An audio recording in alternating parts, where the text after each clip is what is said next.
We'll now turn to the mayor's report, please.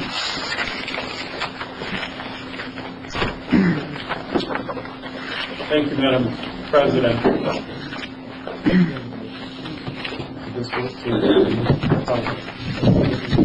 Thank you. Got 2 buttons on it. A couple of things I'd like to speak really quickly to this evening. First, I would like to thank the City Council for their support on the Northfield Road Project. This project was initiated by Mayor Berger of Bedford Heights, so if anyone should get the credit for it, it should go to him, because he is the one who was the catalyst who pushed for it and got Maple Heights on board, and also was able to get Warrensville Heights and North Randall on board with this project also, which then ODOT came to the table and agreed to pick up 100% of the cost, which is nowadays a really wonderful thing that really doesn't happen too often. Just remember one thing, ladies and gentlemen, things change. I know a lot of people don't believe in that, but things change. And I'm about to give you an example.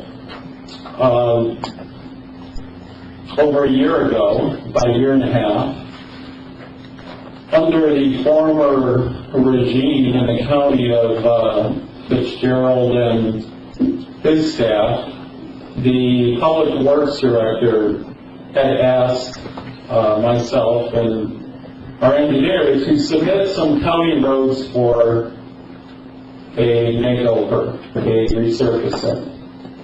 So the obvious 2 that are in the worst shape are Dunham Road and Warrensville Center Road, both of which are in horrible condition. We decided that Warrensville Center Road, which was a little bit smaller of a project and would be more affordable, would be the lead, and we would submit Dunham as the backup. Well, guess what? Request denied on both counts. Really didn't expect that. After all, they asked us. So we have an election, we elect a new county executive. He pretty much comes in, cleans house, appoints a new public works director.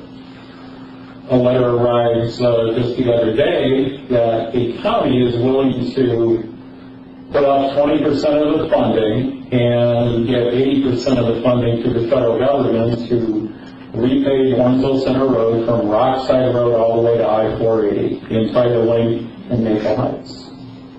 Things change. Unfortunately, the project more than likely won't be completed until the year 2018, after they require the obvious right-of-way permissions and the funding, the engineering, surveying, all that. It's going to take a while, but things do change. Good. And for the better. Hopefully we'll also get a green light on the Dunham Road project, because we know that road also is in pretty bad shape. So keep your fingers crossed. You know, the comment from our resident about Friend Avenue, you know, I go up and down Friend Avenue quite a bit. I couldn't agree with you more. You know, we have lots of Friend Avenues in Maple Heights. Why is that? Because we are becoming a rental community by vast proportions.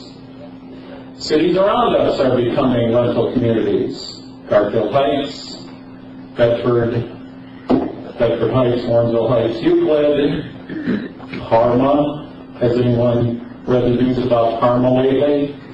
20% drop in property values, and they're closing all their city pools this year and telling all their residents, go to Brooklyn and 7 girls and swim there if you want to. So what's really happening in Cleveland's inner suburbs? They're all suffering the same fate. Personally, you know, we all have our opinions.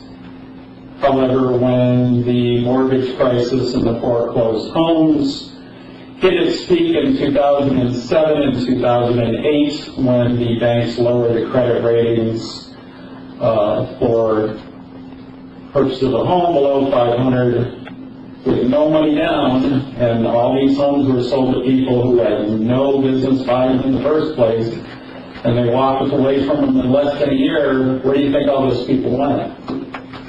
Obviously, the majority of them went back home to live with mom and dad, or maybe with a sibling or a friend, but, that's gonna get old after a while, so what do they come back as? Next answer, more than likely a renter. Why? Because investors who lost their jobs in the Great Recession, as it was called, ended up starting these little businesses that they buy homes, rehab them, and they rent them. And they rent them very quickly. And the renters constantly are changing. Moving out on the weekends, moving in on the weekends, moving out in the middle of the night, and so on and so on. That's a fact. You can look around and see it in any of the cities that I've talked about. In any of those cities, you're going to also see a decline in revenue in your tax dollars, whether it's income tax and property tax, and also in the funds from the state government. Now, I always thought the media had a responsibility to report pretty much the accurate amount of truth that was out there. But let me clear up some misconceptions or some misunderstandings for everyone this evening. One of which is City Hall is not closed on Fridays. It's not. For anyone who says that and anyone who prints that, it's just ridiculous. The mayor's office is open, the HR office is open, the service department is open, the mayor's court's office is open. Yes, building and finance are closed. Why? So they can catch up on all the paperwork and the backlog of all the work from the other 4 days.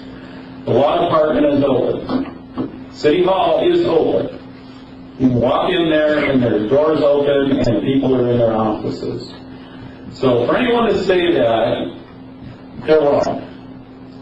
Period. Get your facts straight before you say it, and get your facts straight before you print it. The second thing is when you lose $10 million like we have over the last 4 years, $10 million from the state and the county, that hurts. You just don't make that up in a year. You can say things like, oh, cities need to live within their means. They only have so much money, but they need to live within their means or what they have. That's very true, which is why in 2011, when we knew we were going to get whacked by the state and by the county, we started laying off employees and not hiring employees who had retired, refilling those positions. You've seen through the years the cuts. You've seen, as you drove around the city like I have, you've seen the pool was closed. You've seen our workforce dwindle. We got 5, 6 guys in the service department, where the department once had almost 30 employees back 30, 40 years ago. We don't have the firefighters, paramedics we used to. The Dunham Road station is a jump station with 2 firefighter paramedics there. Employees do a lot more with a lot less. Our police officers are way down. Every department, and I said this, is not cut to the bone. We're in the bone marrow. So to say things like that is just ridiculous. Again, look around and see what we have tried to do and what we have done. Even the small things like not striping streets, only crosswalks around schools, in school zones, and main intersections, all the other things that we used to do with paint striping, even it's such a little thing, but we stopped doing it and spending the money on it because we can't afford it. The animal warden, we used to have a full-time animal warden, Now we have a part-time animal warden. Why? Because we can't afford a full-time animal warden. That's why. And on it goes. You may have heard about our vehicles. Most of them were bought in 2008 or 2009. They're 6, 7 years old. They're breaking down left and right all the time. And we fix them up and put them right back out there. Don't we buy new ones? We don't have the money. And when you go into fiscal emergency, everything goes in the hyperdrive.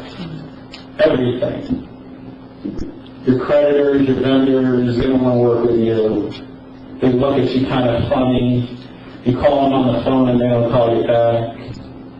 They want you to pay them up front because they're really suspicious.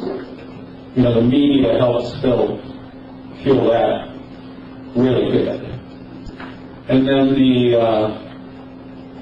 governments above you, they kind of back off of things that they wanted to do with you or you wanted to do to them, with them, the partnerships on public improvement projects. They take away your local control, like the Northfield Road Project, you know, which we at one time were driving the vehicle, now we're at, you know, the mercy of Vopat. They were still going to do the project, except they're going to call it 100% of the shots. We don't anymore. And then what happened in Eastlake, this is another city in Lake County, your bond rating gets real shaky because everybody panics. And nobody thinks about that when they're out there writing all these falsehoods and spreading their innuendo and their hearsay. But on the flip side, they're all going to tell you, oh, hey, we're going to fix this. You know, and all these candidates that are running for office, you know, where's Mr. Brownlee tonight? Maybe he's out campaigning for mayor.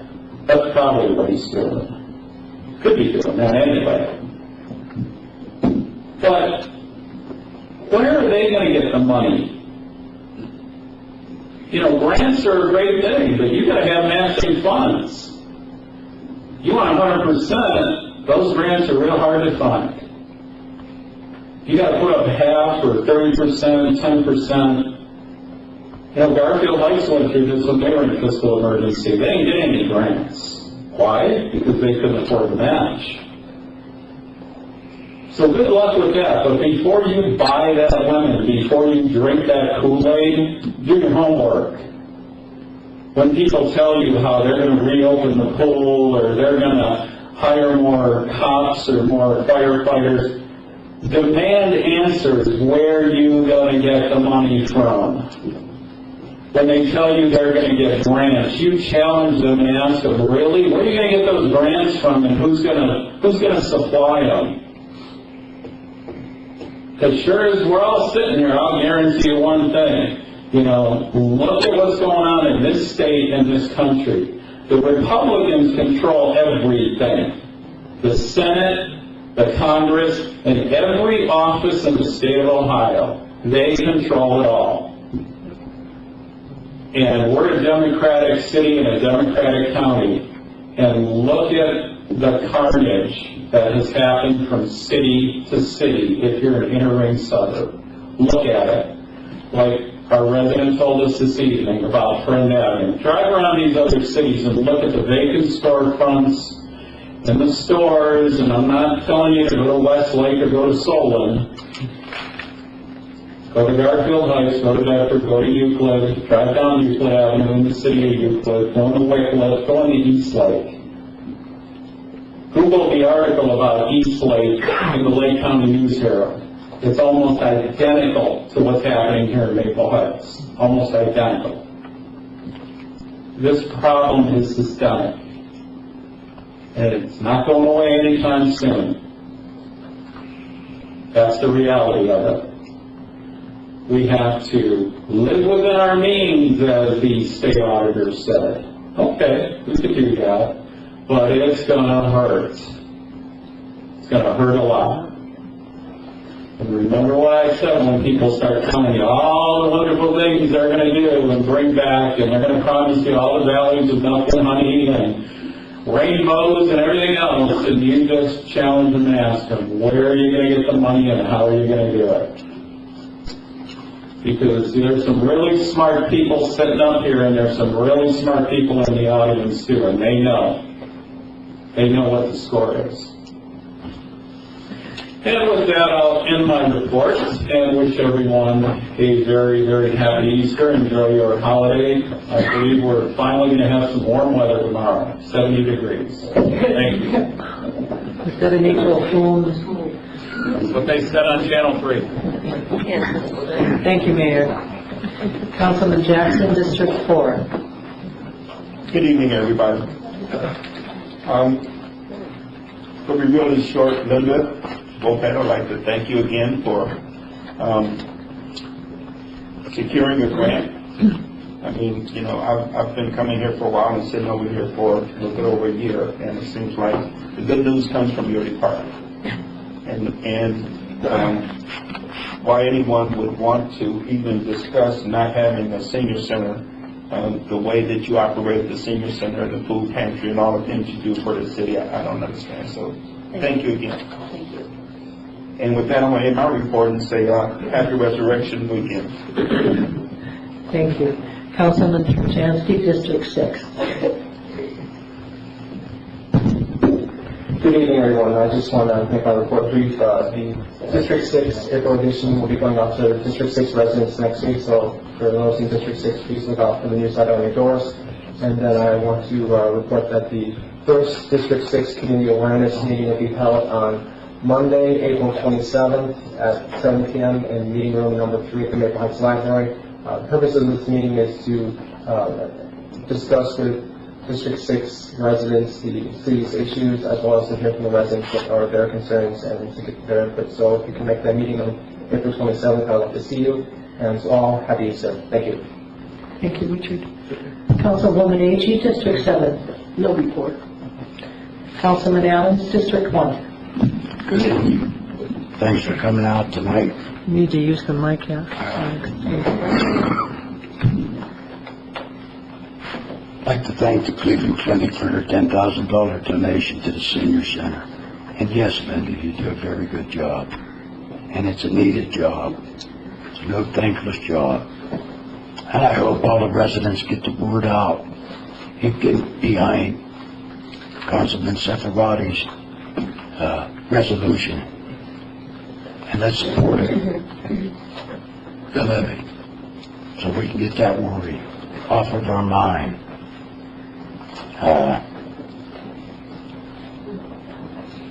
Not just, I'd like to thank the mayor for putting in Dunham Road, because it does need it. There's bad separations on it. I hope we can get it. At least we got some hope. With that, I'd like to end my report. Happy Easter to all. Thank you, Alan. Councilwoman Tony Jones, District 2. Okay, so the day you tell us to be short, I have like a whole bunch of stuff, but I'll make it like really short. There is going to be a housing committee meeting on Wednesday, April 22nd at City Hall on Room 7. We are going to be discussing changing the wording in the ordinance to include forfeiture. There's a company called Woods Cove that purchases tax liens from the county, and they do that once a year, and they spread the love. Each county, each suburb or municipality gets their own little cut. But now they're starting to foreclose on some of those tax liens, and they are challenging our city, stating that they don't have to do a vacant housing registration or a foreclosure filing because they're doing a forfeiture. So we are looking to change the wording in the ordinance in order for us to be able to collect a fee that they need to pay us, in other words. So there's a few other things. Is there time for that? Oh, I'm sorry, it's at 6:30. Sorry, I didn't say that.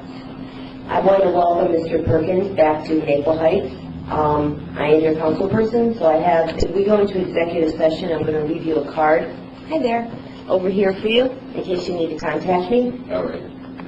I met with an owner of a property on Edgewood Maplewood Court, and there's been an issue there for years and years and years. There's one water meter for each of the 4 units, and we did meet with a contractor that is able to install a sub-meter to each one of the units in order to alleviate if the unit with the meter goes vacant, everybody's water is turned off, and it's really hard to get it turned back on. There's also people that pay and some people don't pay, and there's been quite a scattering over the past 2 years of buildings having their water turned off, and it's been increasingly difficult to get the water turned back on for them. So I am going to conduct a meeting probably within, let's just say, the next 60 days to alert the residents as well as the owners of the individual units to attend a meeting so that they could hear what type of work needs to be done. The cost right now is about $2,000 per unit. So one building is about $8,000, and that is just the quote for this one unit. If more people buy into this using the same contractor, I'm hoping that the cost will go down. There is some programs through the Cleveland Housing Network where if there are still hopefully any owner-occupied units there, they may be able to get a grant to have it done. So that's one of the things that I am looking to work on this spring. I'd like to take Tanya. The water department was cruising down my street as I was pulling out of my driveway. I have a humongous, I live in the 2nd block of James, and right in the center of the street, it just looked like all the asphalt just exploded because there's all these little pieces around, and there's a water leak there. So finally they're trying to patch it up. One of many, I'm sure, that are in the city of Maple Heights. 1, 2, 3, 4.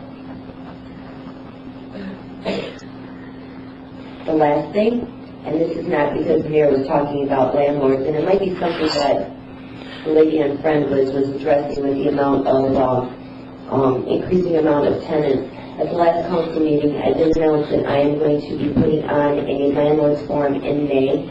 I did it at an organization that I work with in my day job, and we had between 35 and 40 landlords that came, which was, first of all, very surprising to us. And they were able to mingle together. They found people that did property management. They found people that were able to assist them. Some people buy properties and they just think that they're going to get rich quick, and they just put in tenants. They don't know how to put together a lease. They don't know how to interview people. They don't know certain things. So what I like to do, and I would imagine the people that would come to this would be the good landlords. So what I heard echoed from the meeting that I had, where the good landlords are very upset with the unscrupulous landlords that are in the city because they're bringing down their property values. Because they're buying these properties, some of the good ones are buying them as an investment, and some as a retirement investment. They don't want to lose on that. So if we could get some of the good people together to really kind of band together on some of the people that aren't as good, or try to see if we can assist some of those or get rid of them, one of the 2 ways. I think that would at least be a start. I'd also like to see maybe later on in the year, and I think Richard, you're doing this, you're doing a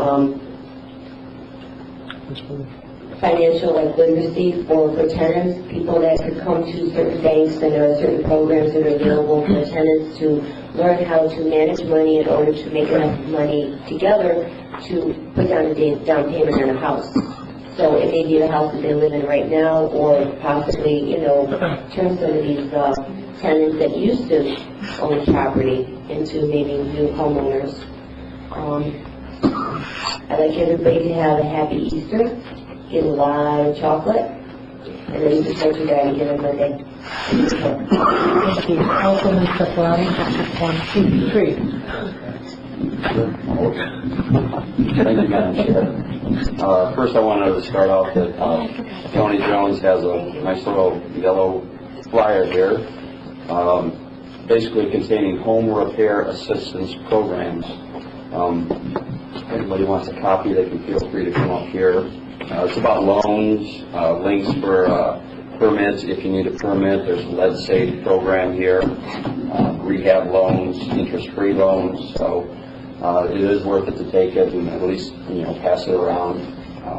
If you need any extras, I'm sure she can email you a couple of them too. I will too.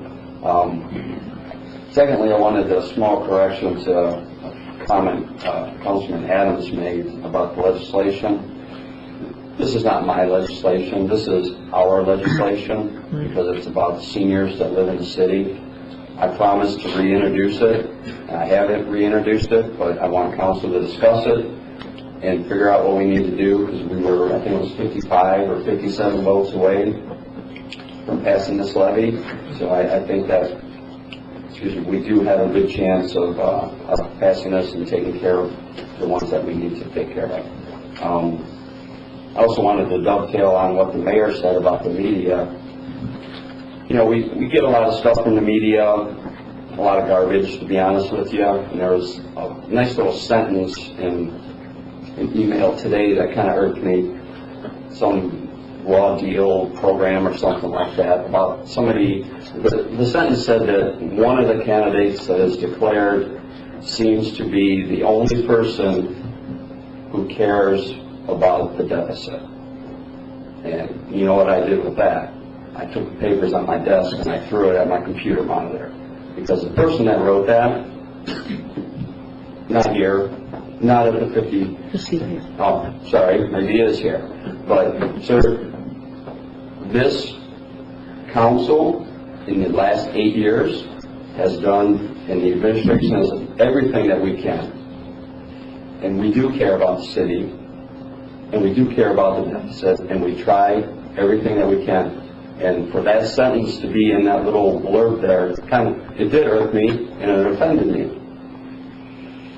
Because we work very hard at what we do. Because the residents trust us. But now we're at D-Day here. This is where we're at. We're up against the wall, and we're still going to continue to do what we have to do. Because that's what you elected us for.